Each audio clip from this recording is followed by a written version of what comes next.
Now, I know, yes, I say this about every time I sit down with Nikki, but this one is going to be really interesting, maybe even more so than our last one, and it is a vitally important topic as well. So as a woman, have you ever considered that you may be biased towards yourself due to centuries of conditioning? I know there are a lot of women right now going, obviously, but for so many, I don't think people are aware of what is actually going on here. This morning, we're going to chat to human potential expert Nikki Bush about how women themselves need to hashtag break the bias. I'm down with that hashtag. I need you, please, to maybe reinforce from the get-go why you feel it's so important that women have a role to play in the gender equality conversation, because so often it's put on men to bring women up to that point. What is the role that women have to play in that debate? Yeah, absolutely, Graham. You know, we can point one finger out, but hey, there are three pointing back at us. And I know that it's due to centuries of conditioning. We have created our own blind spot. We've developed a blind spot about ourselves. And there are so many women in the workplace who haven't figured out that they need to investigate whether or not they're being paid 23 to 35% less than men for the same work. They're not even aware they should be asking the question. And it's still very common for women to be paid less. I would almost say it's almost a certainty. Absolutely. Even in my own profession, I've had to break that glass ceiling because I discovered through speakers agents that women were being paid 30% less. And so if you're not awake and aware, the world will continue to treat you in the way it always has. If we want to be treated differently, we need to show up differently. We need to change our intrinsic expectations of the world, and it doesn't mean we have to be hard-asked. Yeah, I was going to say, you don't have to become a male in that process, or do you? We'll get onto that in just a moment. I love that term blind spot because it depicts something that's seemingly innocuous but could have devastating effects. And maybe that's where we start, is with identifying where the problem is. Why is it so important to deal with this blind spot first? Before we become proactive, what do we need to realize about ourselves? And I say this ourselves as me being a woman, obviously, you know? We need to claim our space. We need to claim a seat at the table. You know, if we don't claim it, it won't be there for us. Somebody else will take it, probably a man. Yeah. So by default. By default, absolutely. So let's actually put our hands up. And here's another issue that women have. Women will not apply for a job unless they have 100% all the skills required. A man will apply for the same job and he only has 65% of what is required for that job. And so herein lies the rub. I guess men have got that chutzpah that has come from years and years of being okay about their position in society, where women have imposter syndrome, and we go, are we worth that? Are we worth that? Am I worthy of this job? Am I worthy of this person's attention? And we have to change the wording to, is it worthy of me? And that is a very different conversation. That is having a different expectation for ourselves. And I think it is happening. When I meet young people at the moment, there's almost this expectation of, you must ask me to come work at your company if you want me there, which is great. I mean, I understand that there is still a massive shortage of jobs. But when we look in that space, traditionally, it seems to me that often a woman has had to squash the feminine qualities that would make her an amazing leader.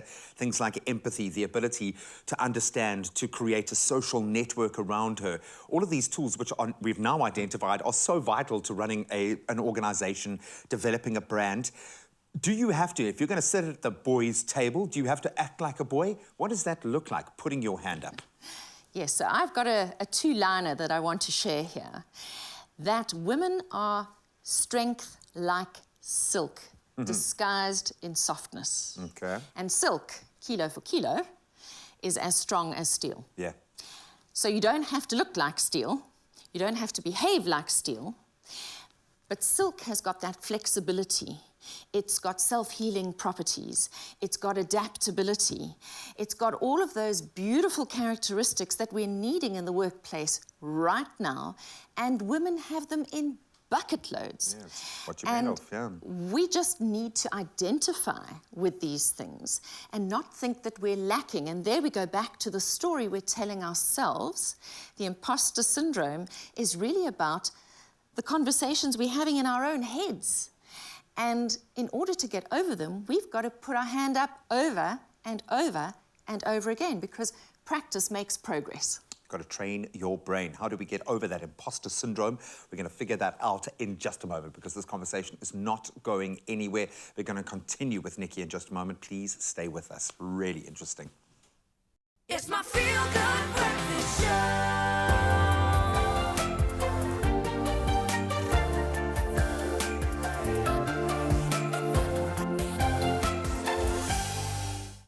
Welcome back as we continue our very interesting discussion with human potential expert Nikki Bush about confronting any biases that women may have against themselves, not that are inflicted on them, but they themselves, you are feeling right now as a result of centuries of conditioning. We can't escape the fact that this is the pattern that has been laid out, but we do have an opportunity now as, I suppose, the world is speeding up. We're trying to redefine ourselves after the crazy gateway that we've all been forced through, and hopefully women will find a new foothold through this experience. There is one word that kind of depicts the peak of that mountain that I think where it gets very real very quickly: finance. When we talk money, this is where the imbalance plays out on the most base level. Women are paid less than men. Simple as that. But there is a deeper question here about women being empowered financially, being secure financially. How do you go about building the right kind of mindset to head towards that goal and not just be in a position of, I'm going to be either looked after or I'm going to be left in the cold? Or how do you approach that empowerment? So, Graham, I'd just like to say that a financially empowered woman has choice freedom. And women need to really wake up to this point. Many women do not have choice because they haven't put a financial plan together for themselves. They've lived the family financial plan. Their partner has a pension. Their partner has life insurance. Their partner has all those things. And should he die or should they get divorced, they are left with nothing. And so they have no choice to leave the relationship because they haven't set themselves up. And so we really need to stand up for ourselves. And even if you are, say, a stay-at-home parent, that has a lost opportunity cost that you need to be compensated for on a monthly basis. And that money should be going into retirement funds for you, investments for you. There needs to be some kind of equality, because otherwise your partner holds all the aces and leaves you with no place to go should you wish to make a different choice. So putting money aside every month, the power of the debit order in your name is critical, and we have to stand up for that right. Okay, I love that. I absolutely love that, because it's a conversation that you don't want to have because you want to be all positive.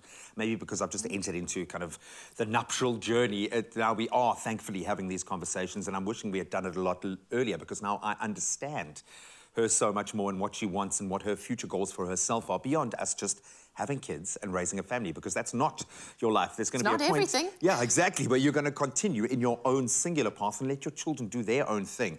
I get that. I think there is the danger for women often to take on too much responsibility on all fronts. How do you manage that, or at least kind of ring fence that or safeguard yourself from taking too much on? So there's something about a woman that we love to be needed. You know, there's that gene. And we love our kids to need us, and we love our partner to need us. But sometimes we take on responsibilities that don't belong to us. And so I'm saying to women today, if it doesn't belong to you, give it back. We need to raise children who can take responsibility for themselves, who can do for themselves. So don't keep doing for your kids if they can do for themselves. And the same goes for your partner. The same goes for relationships at work.